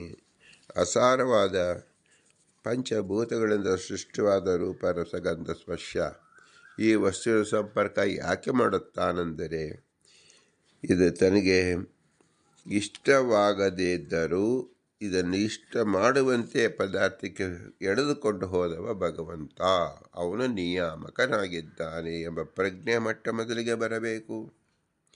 ಬಂದ ಮೇಲೆ ಅಲ್ಲಿ ಜ್ಞಾನಿಯಾದವನು ಯಾತಕ್ಕೆ ನಾವು ಈ ಪದಾರ್ಥದೊಳಗೆ ಮಿಳಿತರಾಗಿದ್ದೇವೆ ಅಂದರೆ ಇದರಲ್ಲಿ ಅಸಾರತೆಯನ್ನು ತಿಳಿದುಕೊಳ್ಳೋಕ್ಕೋಸ್ಕರವಾಗಿ. ಜ್ಞಾನ ತಲೆಯೊಳಗೆ ಇದ್ದು ಅದು ನಾವು ಬಹಿರಂಗವಾಗಿ ಪ್ರಾಕ್ಟಿಕಲ್ ಬರುವುದೆಂದರೆ ವಿಷಯ ಸಂಪರ್ಕವಾಗುವುದೆಂದರ್ಥ. ವಿಷಯ ಸಂಪರ್ಕವಾದಾಗ ಜ್ಞಾನಿಯಾದವನು ಅಸಾರತೆಯನ್ನು ಗ್ರಹಿಸಬೇಕು. ಸಾರತೆಯನ್ನು ಯಾರು ಗ್ರಹಿಸುತ್ತಾರೋ ಅವನು ಮೂರ್ಖ, ಅಜ್ಞಾನಿ ಎಂದ ಹೆಸರು. ಅವನು ಸಂಸಾರವಶಿಲಿಗೆ ಶಾಶ್ವತವಾಗಿ ನೆಲೆಸುತ್ತಾನೆ. ಅಸಾರತೆಯನ್ನು ಗ್ರಹಿಸಿದವ ಜ್ಞಾನಿಯಾಗುತ್ತಾನೆ. ಇದಂ ಗುಹ್ಯಂ ಬ್ರಹ್ಮ ಪ್ರವಕ್ಷ್ಯಾಮಿ. ಆ ಜ್ಞಾನಿಯಾದವನು ಆ ಇಂದ್ರಿಯಗಳಿಂದ ಹೊರಗಡೆ ಹೋಗಿದ್ದನ್ನು ಒಳಗಡೆ ಪ್ರಯತ್ನ ಚಲಿಸುತ್ತಾನೆ. ಒಳಗೆ ಚಲಿಸಿದಾಗ ಬ್ರಹ್ಮನಾಡಿಯ ದರ್ಶನದಿಂದ ಅನೇಕ ನಾಡಿಗಳು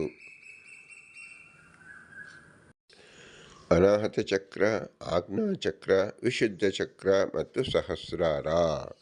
ಅನಾಹತ ಅಂದರೆ ಹೃದಯ, ಆಜ್ಞಾಚಕ್ರ ಅಂದರೆ ಕಂಠ, ವಿಶುದ್ಧ ಚಕ್ರ ಅಂದರೆ ಭ್ರೂಮಧ್ಯ ಭಾಗ ಮತ್ತು ಸಹಸ್ರಾರ ಎಂಬುದು ಶಿರಸ್ಸು. ಈ 4 ಶಕ್ತಿ ಕೇಂದ್ರಗಳಾಗಿದೆ ಎಂಬುದು ಶಾಸ್ತ್ರದಲ್ಲಿ ಪ್ರಸಿದ್ಧವಾಗಿದೆ. ಚಕ್ರಗಳು, ಶಕ್ತಿ ಕೇಂದ್ರಗಳು ಜೀವನ ಶರೀರದಲ್ಲಿ ಇರ್ತಕ್ಕಂಥದ್ದು ಭಗವಂತ ಮಾಡಿದ್ದಾನೆ. ಯಂತ್ರವನ್ನು ಮಾಡಿರ್ತಕ್ಕಂಥ ಕಮಲ ಪುಷ್ಪಗಳು ಶಕ್ತಿ ಕೇಂದ್ರಗಳನ್ನು ಗಮನಿಸಿ ಯಾವ ಭಗವಂತ ಯಾವ ಶಕ್ತಿ ಕೇಂದ್ರದಲ್ಲಿ ಕುಳಿತಿದ್ದಾನೋ, ವಾಯುದೇವರ ಸಹಾಯದಿಂದ ನಿಂತಿದ್ದಾನೋ ಎಂಬುದನ್ನು ನಾವು ಗಮನಿಸಿಕೊಳ್ಳಬೇಕು. ಅದೇ ಅನಾಹತ ಚಕ್ರ ಅಂದರೆ ಹೃದಯದಲ್ಲಿ ಭಗವಂತನ ಕಾಣುವಿಕೆ. ನಾವು ಕೆಳಗಿನ ಚಕ್ರಗಳಲ್ಲಿ ಹೋಗಿ ವ್ಯವಸ್ಥೆಯನ್ನು ಮಾಡುವುದಲ್ಲ. ಅನಾಹತ ಅಂದರೆ ಹೃದಯದಲ್ಲಿ ಚಕ್ರದಲ್ಲಿರ್ತಕ್ಕಂಥ ಭಗವಂತನನ್ನು ಸೇವಿಸುವುದು. ತದನಂತರದಲ್ಲಿ ಅನಾಹತನ ಮೇಲೆ ಯಾವ ಕಂಠಸ್ಥದಲ್ಲಿರ್ತಕ್ಕಂಥ ಚಕ್ರ ಮತ್ತು ಧ್ರುವ ಮಧ್ಯದಲ್ಲಿ 2 ಕಣ್ಣುಗಳ ಮಧ್ಯೆ ಇರತಕ್ಕಂಥ ಚಕ್ರ ಮತ್ತು ಸಹಸ್ರಾರ, ಈ 3 ಶಕ್ತಿ ಕೇಂದ್ರಗಳನ್ನು ನಾವು ಪರಿಚಯ ಮಾಡಿಕೊಳ್ಳಬೇಕು. ಕಂಠದಲ್ಲಿ ಇರತಕ್ಕಂಥದ್ದು ಎಂಬತಕ್ಕಂಥದ್ದನ್ನು ಪದಾರ್ಥ ಆಹಾರವನ್ನು ಮೆದ್ದು ತಿಂದು ಕೆಳಗೆ ಹೋಗುವಂತೆ ಮಾಡುವ ಬದಲು ಅನಾಹತ ಚಕ್ರದಿಂದ ಕಂಠದಲ್ಲಿಂದ ನಾವು ಶಬ್ದವನ್ನು ಗುರುತಿಸಿಕೊಂಡು ವೇದ ಉಚ್ಚಾರಣೆಯಿಂದ ಭಗವಂತನ ಆರಾಧನೆ ಮಾಡಿಕೊಂಡು ಅವನ ಆಜ್ಞಾರೂಪವಾದ ಶ್ರುತಿ ಸ್ಮೃತಿ ಹರೇರಾಜ್ಞಾ ಇದನ್ನು ನಾವು ಚಿಂತಿಸೋಸ್ಕರವಾಗಿ ಮಧ್ಯದಲ್ಲಿ ಚಿಂತಿಸಿದಾಗ ಬ್ರಹ್ಮನಾಡಿ ಎಂಬತಕ್ಕಂಥದ್ದು ಸಹಸ್ರ ಚಕ್ರದಿಂದ ಕೂಡಿದ ಜ್ಯೋತಿರ್ಮಯವಾದ ಸುಂದರವಾದ ಆ ಬ್ರಹ್ಮನಾಡಿ ಪ್ರಕಾಶ ರೂಪವಾಗಿರತಕ್ಕಂಥದ್ದು ನಾವು ನೋಡಬಹುದು. ಇದನ್ನು ಬ್ರಹ್ಮ ಅಂತ ಹೆಸರು. ಬ್ರಹ್ಮ ಪ್ರವಕ್ಷ್ಯಾಮಿ ಅಂದರೆ ಇದಂ ಗುಹ್ಯಂ ಬ್ರಹ್ಮ ಪ್ರವಕ್ಷ್ಯಾಮಿ. ಬ್ರಹ್ಮ ಅಂದರೆ ಶ್ರೇಷ್ಠವಾದ ಜ್ಞಾನ, ರುಜುಜ್ಞಾನ. ರುಜು ಎಂದರೆ ಮೇಲ್ಮುಖವಾಗಿ ನೇರವಾಗಿ ಹೋಗುವುದು. ಅನಾಹತ ಚಕ್ರದಿಂದ ಕಂಠ, ಭ್ರೂಮಧ್ಯ ಮತ್ತು ಮೇಲೆ ಇದಕ್ಕೆ ಬ್ರಹ್ಮನಾಡಿ ಸಂಪರ್ಕ ಹೊಂದುವುದು, ರುಜುಗಳಾಗಿ ನೇರವಾಗಿ ಸಂಚರಿಸುವುದು ಎಂದರ್ಥ. ಇದನ್ನು ಇದಂ ಗುಹ್ಯಂ ಬ್ರಹ್ಮ ಪ್ರವಕ್ಷ್ಯಾಮಿ ಎಂದು ತಿಳಿಸಿದ್ದಾರೆ. ಯಥಾ ಮರಣಂ ಪ್ರಾಪ್ಯ ಜೀವೋ ಭವತಿ ತಚ್ಚ ಪ್ರವಕ್ಷ್ಯಾಮಿ ಜೀವೇಶ್ವರ ಭೇದ ಜ್ಞಾನ ಜ್ಞಾಪನಾಯ. ಇಲ್ಲಿ ಸ್ಪಷ್ಟವಾಗಿ ನಾವು ತಿಳಿಯಬೇಕಾದು ನಮಗೂ ಮತ್ತು ಭಗವಂತನಿಗೂ ಭಿನ್ನರಾಗಿದ್ದೇವೆ. ಭಗವಂತ ನಾಯಕನಾಗಿ ನಮ್ಮನ್ನು ರಕ್ಷಿಸುತ್ತಿದ್ದಾನೆ, ಒಳಗಡೆ ನಿಂತು ರಕ್ಷಿಸುತ್ತಿದ್ದಾನೆ. ಪ್ರಹ್ಲಾದರಾಜರು ಹೇಗೆ ತನ್ನ ಗರ್ಭವನ್ನು ರಕ್ಷಣೆ ಮಾಡತಕ್ಕಂಥ ಜನಾರ್ದನನ್ನು ಕಂಡನು, ಹಾಗೆ ಪ್ರತಿಯೊಬ್ಬ ಜೀವರು ಪರೀಕ್ಷಿತರೇ ಅವರು ತಮ್ಮ ಅನಾಹತ ಚಕ್ರದಲ್ಲಿ ವಾಯುದೇವರ ಸನ್ನಿಧಾನದಲ್ಲಿ ಭಗವಂತನನ್ನು ಕಂಡು ತಮ್ಮ ಬಿಂಬನನ್ನು ಕಂಡು ಆಜ್ಞಾಚಕ್ರದಿಂದ ಮತ್ತು ಕಂಠ ಪ್ರದೇಶ ಮತ್ತು ಭೂಮಧ್ಯ ಪ್ರದೇಶದಿಂದ ಹಾದು ಸಹಸ್ರಾರವನ್ನು ಕಾಣಬೇಕು. ಅತ್ಯಂತ ಗೋಪ್ಯವಾದ ಈ ಪರಬ್ರಹ್ಮನಿಗೆ ಉಪದೇಶಿಸುತ್ತೇನೆ. ಮರಣವನ್ನು ಹೊಂದಿದ ಜೀವನು ಮುಂದೆ ಹೇಗೆ ಇರುತ್ತಾನೆ ಎಂಬುದನ್ನು ನಿನಗೆ ಉಪದೇಶಿಸುತ್ತೇನೆ ಎಂದು ಯಮಧರ್ಮರಾಜನ ಚೈಕತನಿಗೆ ತಿಳಿಸಿದನು. ಜೀವ ಪರಮಾತ್ಮನ ಭೇದವನ್ನು ಜ್ಞಾಪಿಸುವುದಕ್ಕಾಗಿ ಈ ಮಂತ್ರವನ್ನು ಯಮಧರ್ಮರಾಜರು ತಿಳಿಸಿದರು. ಯಾ ಇದಂ ಅದ್ವದಂ ವೇದ ಆತ್ಮಾನಂ ಜೀವಂ ಎಂಬ ಮಂತ್ರದಲ್ಲಿ ಆತ್ಮಾನಂ ಜೀವಂ ಎಂಬ ಜೀವೈಕ್ಯವನ್ನು ಹೇಳಿರುವುದರಿಂದ ಯದೇವ ಇಹಂ ತದೇವಾತ್ರ ಎಂಬ 10ನೇ ಮಂತ್ರದಲ್ಲಿ 7 ಮಂತ್ರದಲ್ಲಿ ಇಲ್ಲಿರುವ ಜೀವನೇ ಅಲ್ಲಿರುವ ಬ್ರಹ್ಮ ಎಂದು ಜೀವ ಬ್ರಹ್ಮನಿಗೆ ಅಭೇದವನ್ನು ಹೇಳಿರುವುದರಿಂದಲೂ 2ನೇ ಅಧ್ಯಾಯದಲ್ಲಿ ಜೀವ ಬ್ರಹ್ಮರ ಅಭೇದವು ಪ್ರತಿಪಾದಿತವಾಗಿದೆ ಎಂಬುದಾಗಿ ಮಾಯಾವಾದಿಗಳು ಹೇಳುತ್ತಾರೆ. ಇದು ಸರಿಯಲ್ಲ. ಏಕೆಂದರೆ ಮುಂದೆ ಇದೇ ಅಧ್ಯಾಯದ 2ನೇ ವಲ್ಲಿಯಲ್ಲಿ 6ನೇ ಮಂತ್ರದಲ್ಲಿ ಹಂತ ತಾ ಇದಂ ಎಂಬುದಾಗಿ ಜೀವ ಬ್ರಹ್ಮರ ಭೇದವನ್ನು ಸ್ಪಷ್ಟವಾಗಿ ಹೇಳಿದೆ ಎಂದು ತಿಳಿಸಲು ಶ್ರೀಮದಾಚಾರ್ಯರು ಮುಂದೆ ಬರುವ ಹಂತತಾ ಇದಂ ಎಂಬ ಮಂತ್ರವನ್ನು ಈಗಲೇ ವ್ಯಾಖ್ಯಾನಿಸಿ ಜೀವಬ್ರಹ್ಮರ ಭೇದವೇ ಈ ಅಧ್ಯಾಯದಲ್ಲಿ ಪ್ರತಿಪಾದಿತವಾಗಿದೆ ಎಂಬುದನ್ನು ತೋರಿಸಿದ್ದಾರೆ. ಜೀವ ಮತ್ತು ಬ್ರಹ್ಮರ ರೂಪವನ್ನು ತಿಳಿದರೆ ಮಾತ್ರ ಜೀವಬ್ರಹ್ಮರ ಭೇದವನ್ನು ತಿಳಿಯಲು ಸಾಧ್ಯ. ಆದ್ದರಿಂದ ಈ ಮಂತ್ರದಲ್ಲಿ ಜೀವಸ್ವರೂಪ ಮತ್ತು ಬ್ರಹ್ಮಸ್ವರೂಪವನ್ನು ತಿಳಿಸುತ್ತೇನೆ ಎಂದು ಪ್ರತಿಜ್ಞೆ ಮಾಡಲಾಗಿದೆ ಎಂದು ವಿದೇಶಿದಲ್ಲಿ ಹೇಳಿದೆ. ವ್ಯಾಸತೀರ್ಥದಲ್ಲಿ ಹಂತ ತಾ ಇದಂ ಎಂಬ ಮಂತ್ರವನ್ನು ಇಲ್ಲಿಯೇ ಬೇಕು ಎಂಬ ಅಭಿಪ್ರಾಯದಿಂದ ಇಲ್ಲಿಯೇ ಅದನ್ನು ಭಾಷ್ಯಕಾರರು ವ್ಯಾಖ್ಯಾನಿಸುತ್ತಿದ್ದಾರೆ. ಯಹ ಕರ್ಮ ಫಲಭೋಕ್ತ ಸುಪ್ತಾದಿಮಾನ್ ಸ್ವಜೀವ, ಯಾರು ಕರ್ಮ ಫಲಭೋಕ್ತನು ಮತ್ತು ಸುಷುಪ್ತಿ ಮತ್ತು ದುಃಖ ಮತ್ತು ಮರಣಗಳುಳ್ಳವನು ಅವನೇ ಜೀವನು. ಯಹ ಪ್ರಳಯಾದಿಷು ಜೀವೇಷು ಸುಪ್ತೇಷು ಜಾಗತಿ ಸ ವಿಷ್ಣು ಪರಬ್ರಹ್ಮ ಇತ್ಯರ್ಥಃ. ನಹಿ ಜೀವಸ್ಯ ಏನ ಆದಿಗಮನಂ ಬ್ರಹ್ಮ. ಪ್ರಳಯಾದಿ ಕಾಲದಲ್ಲಿ ಜೀವರು ಸುಷುಪ್ತಿ ಅವಸ್ಥೆಯಲ್ಲಿರುವಾಗ ಯಾರು ನಿದ್ರಿಸದೆ ಎಚ್ಚರದಿಂದ ಇರುತ್ತಾನೆಯೋ, ಶೋಕರಹಿತನಾಗಿದ್ದಾನೆಯೋ, ನಿತ್ಯ ಮುಕ್ತನಾಗಿದ್ದಾನೆಯೋ, ಎಲ್ಲ ಲೋಕಕ್ಕೂ ಆಶ್ರಯನಾಗಿದ್ದಾನೋ ಆ ವಿಷ್ಣುವು ಪರಬ್ರಹ್ಮ ಶಬ್ದವಾಚನಾಗಿದ್ದಾನೆ ಎಂದು 2ನೇ ವಲಿಯ 7 ಮತ್ತು 8ನೇ ಮಂತ್ರದ ಅರ್ಥ. ಭಗವಂತನು ಕರ್ಮಫಲವನ್ನು ಭೋಗಿಸುವುದಿಲ್ಲ. ಯಾವನು ಕರ್ಮಫಲಗಳಿಗೆ ಅನುಗುಣವಾಗಿ ಮಾತೃಗರ್ಭವನ್ನು ಪ್ರವೇಶಿಸುತ್ತಾನೆ ಸ್ಥಾವರ ಶರೀರವನ್ನು ಹೊಂದುತ್ತಾನೆ. ಆದರೆ ಭಗವಂತನು ಮಾತೃಗರ್ಭವನ್ನು ಪ್ರವೇಶಿಸುವುದಿಲ್ಲ, ಸ್ಥಾವರ ಶರೀರವನ್ನು ಹೊಂದುವುದಿಲ್ಲ. ಜೀವಾದ್ಭೇದೇನ ಜ್ಞಾತಂ ಹಿ ಬ್ರಹ್ಮ ಯಥಾವತ್ ಜ್ಞಾತಂ ಭವತಿ. ಬ್ರಹ್ಮನು ಜೀವನಿಗಿಂತ ಭಿನ್ನನಾಗಿದ್ದಾನೆ ಎಂದು ತಿಳಿಯದಾಗಲೇ ಬ್ರಹ್ಮನನ್ನು ಯಥಾರ್ಥವಾಗಿ ತಿಳಿದಂತೆ ಆಗುತ್ತದೆ. ನಚಿಕೇತನು ಬ್ರಹ್ಮಸ್ವರೂಪವನ್ನು ಪ್ರಶ್ನಿಸಿದ್ದಾನೆ. ಬ್ರಹ್ಮನ ಸ್ವರೂಪವನ್ನು ಯಥಾರ್ಥವಾಗಿ ತಿಳಿಯಬೇಕಾದರೆ ಜೀವ ಬ್ರಹ್ಮರ ಭೇದ ಜ್ಞಾನವು ಅವಶ್ಯಕ. ಜೀವನು ಬ್ರಹ್ಮನಲ್ಲ, ಬ್ರಹ್ಮನು ಜೀವನಿಗಿಂತ ಭಿನ್ನನಾಗಿದ್ದಾನೆ ಮತ್ತು ವಿಲಕ್ಷಣ ಸಾಮರ್ಥ್ಯವುಳ್ಳವನಾಗಿದ್ದಾನೆ ಎಂಬುದಾಗಿ ಜೀವನಿಗಿಂತ ವಿಲಕ್ಷಣವಾದ ಬ್ರಹ್ಮನನ್ನು ತಿಳಿದರೆ ಮಾತ್ರ ಅದು ಬ್ರಹ್ಮನ ಯಥಾರ್ಥ ಜ್ಞಾನವಾಗುತ್ತದೆ. ಆದ್ದರಿಂದ ಆಚಾರ್ಯರು ಜೀವ ಬ್ರಹ್ಮರ ಭೇದವನ್ನು ತಿಳಿಸಲು ಜೀವನ ಸ್ವರೂಪ ಮತ್ತು ಬ್ರಹ್ಮನ ಸ್ವರೂಪವನ್ನು ಸ್ಪಷ್ಟವಾಗಿ ಚಿತ್ರಿಸುವ ಮಂತ್ರವನ್ನು ಇಲ್ಲಿ ವ್ಯಾಖ್ಯಾನಿಸುವುದರ ಮೂಲಕ ಜೀವ ಬ್ರಹ್ಮರ ಭೇದವೇ ಅಧ್ಯಾಯದಲ್ಲಿ ಪ್ರತಿಪಾದಿತವಾಗಿದೆ ಎಂದು ಸಿದ್ಧಪಡಿಸಿದ್ದಾರೆ. ಭಗವಂತನೇ ಎಲ್ಲ ಅವಸ್ಥೆ ಜಾಗರಾದಿ ಅವಸ್ಥೆಗಳಿಗೂ ಮುಕ್ತಿಯಲ್ಲಿಗೂ ನಿಯಾಮಕನಾಗಿದ್ದಾನೆ ಎಂದು ನಾವು ತಿಳಿಯಬೇಕು.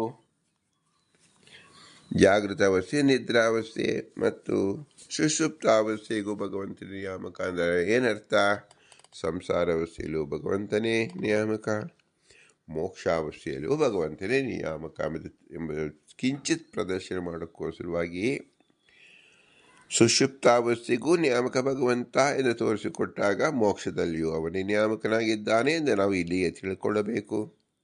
ಸ್ವಪ್ನಾವಸ್ಥೆಗೆ ಮತ್ತು ನಿದ್ರಾವಸ್ಥೆಗೂ ಅವನೇ ನಿಯಾಮಕ ಎಂದು ನಮ್ಮನ್ನು ಕಟ್ಟಿಹಾಕಿ ವಿಷಯಗಳನ್ನು ಒಳಗೆ ಸೆಳೆದುಕೊಳ್ಳುವಂತೆ ದೇವತೆಗಳು ತಟಸ್ಥರಾಗುವಂತೆ ಮಾಡುವುದಕ್ಕೂ ಭಗವಂತ ನಿಯಾಮಕ ಅಂದರೆ ನಿದ್ರಾವಸ್ಥೆ ಮತ್ತು ಸ್ವಪ್ನಾವಸ್ಥೆ ಎಂದು ತಿಳಿದುಕೊಳ್ಳಬೇಕು. ಅದರಂತೆ ಜಾಗೃತ ಅವಸ್ಥೆಯಲ್ಲಿ ಎಲ್ಲ ಇಂದ್ರಿಯಗಳಿಂದ ಮೂಲಕ ವ್ಯಾಪಾರ ಮಾಡಿಸಲು ದೇವತೆಗಳ ಮೂಲಕ ಮಾಡಿಸುವನು ಭಗವಂತರೇ ಎಂದು ತಿಳಿದುಕೊಂಡಾಗ ಅವನು ಶ್ರೇಷ್ಠ ಜ್ಞಾನಿ ಎನಿಸುತ್ತಾನೆ. ಜಾಗೃತ ಅವಸ್ಥೆಯಲ್ಲಿ ನಿಯಾಮಕನಾದವನೇ ನಿದ್ರಾವಸ್ಥೆಗೆ ನಿಯಾಮಕ. ಮೊದಲೇ ಹಂತ. ರಾತ್ರಿಯ ಕಾಲಕ್ಕೆ ನಿಯಾಮಕನಾದವನು ನಿದ್ರೆಗೆ ನಿಯಾಮಕನಾಗಿದ್ದಾನೆ. ನಿದ್ರೆಯಿಂದ ಜಾರಿದ ಸ್ವಪ್ನಾವಸ್ಥೆಗೆ ಭಗವಂತ ನಿಯಾಮಕನಾಗಿದ್ದಾನೆ. ಆ ಸ್ವಪ್ನ ಎಂಬುದು ಜೀವನು ಏನೂ ಮಾಡುವ ಶಕ್ತಿ ಇರುವುದಿಲ್ಲ. ಕೇವಲ ನೋಟದಿಂದ ತನ್ನ ಸಂಸ್ಕಾರವನ್ನು ಕಾಣುವುದಾಗಿದೆ. ಇನ್ನು ಮುಂದೆ ಹೊರಟಾಗ ಆ ಮನಸ್ಸೂ ಇಲ್ಲದೆ ಸುಷುಪ್ತಾವಸ್ಥೆಯಲ್ಲಿ ಮುಳುಗಿದಾಗ ಗಾಢ ನಿದ್ರೆಯಲ್ಲಿರುವಿಕೆ ಎಂದೆಸರು. ಇದಕ್ಕೆ ಮೋಕ್ಷದ ಕಿಂಚಿತ್ ಪರಿಚಯವನ್ನು ಮಾಡಿಕೊಡಿಸುವಾಗಿ ಸುಷುಪ್ತಾವಸ್ಥೆಯಲ್ಲೂ ಭಗವಂತನೇ ಶತಾಂಶವಾಗಿ ನಿಯಾಮಕನಾಗಿದ್ದಾನೆ ಎಂಬುದು ಎಲ್ಲರಿಗೂ ತಿಳುವಳಿಕೆ ಆಗುತ್ತದೆ. ಜಾಗೃತಾವಸ್ಥೆಯಲ್ಲಿ ಇದನ್ನೇ ನಾವು ಮರುಕಳಿಸಿ ನೋಡಬೇಕಾದರೂ ಸಹ ತದ್ವಿರುದ್ಧವಾಗಿ ಶತಾಂಶವಾಗಿ ನಾವೇ ಮಾಡುತ್ತೇವೆ ಎಂಬ ಭ್ರಮೆಯಿಂದ ಒಳಪಡುತ್ತೇವೆ. ಜ್ಞಾನಿಯಾದವನು ಸುಷುಪ್ತಾವಸ್ಥೆಯಲ್ಲಿ ಭಗವಂತನ ಹೇಗೆ ನಿಯಾಮಕನು, ಸ್ವಪ್ನಾವಸ್ಥೆಯಲ್ಲಿ ಹೇಗೆ ಭಗವಂತ ನಿಯಾಮಕನು, ನಿದ್ರಾವಸ್ಥೆಯಲ್ಲಿ ಹೇಗೆ ಭಗವಂತ ನಿಯಾಮಕನು, ಅದರಂತೆ ಜಾಗೃತ ಅವಸ್ಥೆಯಲ್ಲೂ ಭಗವಂತ ನಿಯಾಮಕನಾಗಿದ್ದಾನೆ ಎಂದು ತಿಳಿದು ಎಲ್ಲ ವಿಷಯಗಳಿಂದ ದೂರನಾಗಿ. ಯಾಕೆ ದೂರವಾಗಬೇಕು? ಎಲ್ಲ ವಿಷಯಗಳು ಅಸಾರವಾಗಿದೆ, ಸಾರಭೂತವಾದದ್ದು ಯಾವುದು? ಭಗವಂತ ಮಾತ್ರ. ಆದ್ದರಿಂದ ಸಾರ ವಿವೇಕ ಜ್ಞಾನವನ್ನು ಪಡೆದುಕೊಳ್ಳಬೇಕು. ಮುಖ್ಯ ಸಾರ ಅದು ಯಾವುದು? ಭಗವಂತನೇ. ಆದ್ದರಿಂದ ಸಾರ ಮತ್ತು ಅಸಾರದ ವಿವೇಕ ಜ್ಞಾನ ಅಂದರೆ ಏನು? ಭೇದ ಜ್ಞಾನವೇ ಆಗುತ್ತದೆ. ಜೀವನು ಅಸಾರದಿಂದ ಕೂಡಿದ್ದಾನೆ, ಭಗವಂತ ಸಾರದಿಂದ ಕೂಡಿದ್ದಾನೆ ಎಂದು ತಿಳಿದಾಗ ಜೀವ ಬ್ರಹ್ಮರ ಭೇದವನ್ನೇ ನಾವು ಅಂತರ್ಮುಖಿಯಾಗಿ ತಿಳಿದಂತಾಗುತ್ತದೆ. ಬಹಿರ್ಮುಖವಾಗಿಯೂ ಅದೇ ಭೇದವನ್ನು ವಿಸ್ತಾರವಾಗಿ ವಿಶ್ವನಾಥನನ್ನು ಪ್ರತಿ ಕಣದಲ್ಲಿ ಭಗವಂತನನ್ನು ಕಾಣುವುದರಿಂದ ಎಲ್ಲ ಕಡೆ ನಾವು ಭೇದವನ್ನು ತೋರಿಸೋಕ್ಕೋಸ್ಕರವಾಗಿ ಇಡೀ ವಿಶ್ವವೇ ಸೃಷ್ಟಿಯಾಗಿದೆ ಎಂಬುದನ್ನು ನಾವು ತಿಳಿದಾಗ ಎಲ್ಲ ಕಡೆ ಭೇದವೇ ಇದೆ, ಭೇದವು ಸತ್ಯ, ಭೇದವು ನಿತ್ಯ ಎಂಬುದನ್ನು ಮನಗಾಣುವುದೇ ವೈರಾಗ್ಯದ ಅತ್ಯುತ್ತಮವಾದ ವಿದ್ಯೆಯಾಗಿದೆ.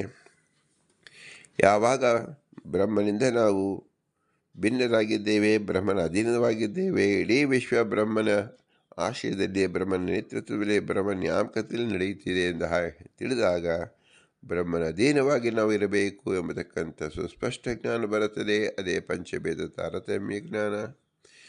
ಆದ್ದರಿಂದ ಪಂಚಭೇದ ತಾರತಮ್ಯ ಜ್ಞಾನ ತಿಳಿಯಲು ವೇದದ ಪ್ರತಿ ಸೂತ್ರ, ಉಪನಿಷತ್ತಿನ ಪ್ರತಿ ಮಂತ್ರವೂ ಸಹ ಸಹಾಯಕವಾಗಿದೆ. ದಾಸರ ಪ್ರತಿ ನುಡಿಯೂ ಪಂಚಭೇದ ತಾರತಮ್ಯವನ್ನೇ ತಿಳಿಸುತ್ತಿದೆ. ಸರ್ವಮೂಲದ ಪ್ರತಿ ವ್ಯಾಖ್ಯಾನವು ಭೇದ ಜ್ಞಾನವನ್ನು ತಿಳಿಸಲು ಸುಲಭವಾಗಿ ಶ್ರೀಮದಾನಂದ ತೀರ್ಥರು ನಮಗೆ ಪರಿಚಯ ಮಾಡಿಸಿಕೊಡುತ್ತಿದ್ದಾರೆ. ಅದು ನಮ್ಮ ಶೈಶವಾವಸ್ಥೆಯಿಂದ, ಬಾಲ್ಯಾವಸ್ಥೆಯಿಂದ, ಯೌವನಾವಸ್ಥೆಯಿಂದ ವೃದ್ಧಾವಸ್ಥೆಯವರೆಗೂ ಸಹ ಬೆಳೆದು ಬಂದಿರುತ್ತದೆ. ಮನುಷ್ಯ ಎಂದಿದ್ದರೂ ಅವನು ಬಾಲನೇ, ಅಂದರೆ ಮೌಢ್ಯನೇ.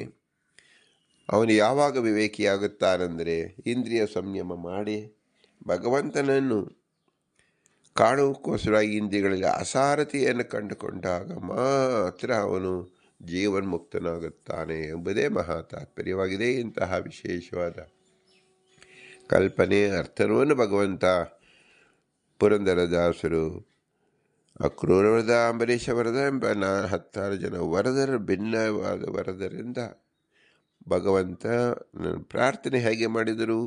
ಜಗತ್ತಿನ ಕಾಣುವ ಸಮಸ್ತ ಪದಾರ್ಥದಲ್ಲಿ ಅಸಾರತೆಯನ್ನು ಕಂಡುಕೊಂಡರು, ಸಾರಭೂತವಾದ ಭಗವಂತನನ್ನು ಒಪ್ಪಿಕೊಂಡರು, ತಮ್ಮ ಹೃದಯದಲ್ಲಿರತಕ್ಕಂಥ ಸಾರಭೂತವಾದ ಭಗವಂತನನ್ನು ನಂಬಿಕೊಂಡರು ಎಂಬ ಪ್ರಜ್ಞೆ ಯಾರಿಗಿದೆ ಅವರು ವರದರು.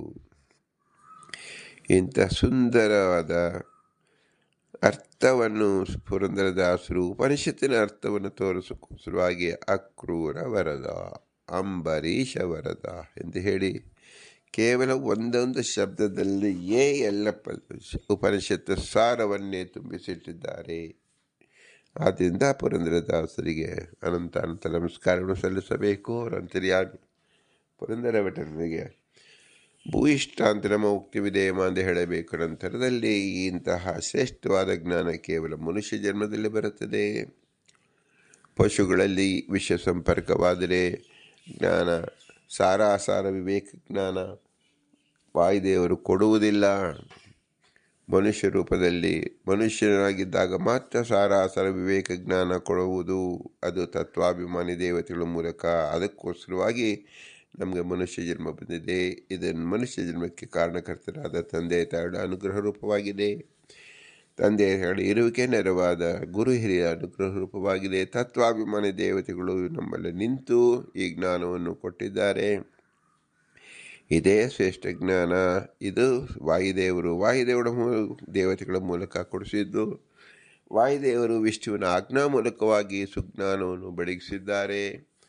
ಇದೆಲ್ಲವೂ ನಾವು ಚಿಂತಿಸಿದಾಗ ಇವರಲ್ಲಿ ಸ್ವತಂತ್ರ ಭಗವಂತ ಲಕ್ಷ್ಮೀನಾರಾಯಣ ಮಾತ್ರ. ಅವನೇ ನಮ್ಮ ಬಿಂಬರೂಪ. ಅವನೇ ಇವರಲ್ಲಿ ನಿಂತು ಈ ಕೃತಿಯನ್ನು ಮಾಡಿಸುವುದರಿಂದ ಇದು ಬಿಂಬೋಪಾಸನೆ ಎನಿಸುತ್ತದೆ. ನಮ್ಮ ಬಿಂಬನೇ ನಮಗೆ ಮಾರ್ಗವನ್ನು ತೋರಿಸುತ್ತಿದ್ದಾನೆ. ಇದೇ ಬಿಂಬೋಪಾಸನೆ. ಆ ಬಿಂಬನೇ ಪ್ರಪಂಚದ ಪ್ರತಿಯೊಂದು ಕಣದಲ್ಲೂ ಭಗವಂತನಿದ್ದಾನೆ ಎಂಬ ಜ್ಞಾನವೇ ವಿಶ್ವೋಪಾಸನೆ ಎನಿಸುತ್ತದೆ. ಇದು ಮೂಲದ ಪೂರ್ಣ ತಾತ್ಪರ್ಯ ಎನಿಸಿಕೊಳ್ಳುತ್ತದೆ. ಹೀಗೆ ಬಿಂಬೋಪಾಸನೆಯಿಂದ ವಿಶ್ವೋಪಾಸನೆಯನ್ನು ನಾವು ಕಾಣುವುದೇ ಬಿಂಬ ದರ್ಶನ. ಇದಕ್ಕಾಗಿ ನಮ್ಮ ಬಿಂಬನಿಗೆ ಪ್ರತೀಕಾರವಾಗಿ ಏನನ್ನು ಕೊಡಬೇಕು? ಭೂಯಿಷ್ಟಾಂತಿ ನಮ್ಮ ಉಕ್ತಿಮಿದೇಮ, ಭೂಯಿಷ್ಟಾಂತಿ ನಮ್ಮ ಉಕ್ತಿಮಿದೇಮ, ಭೂಯಿಷ್ಟಾಂತೇ ನಮ್ಮ ಉಕ್ತಿಮಿದೇಮ ಅಂತೇಳಿ ವಿನಮ್ರವಾಗಿ ನಮಿಸೋಣ. ಭಾರತೀಯ ನಮಕ್ಕೆ ಪ್ರಾಣಾಂತ ಶ್ರೀಕೃಷ್ಣ ಅರ್ಪಣಮಸ್ತು. ಹರಿ ಓಂ, ಹರಿ ಓಂ, ಹರಿ ಓಂ.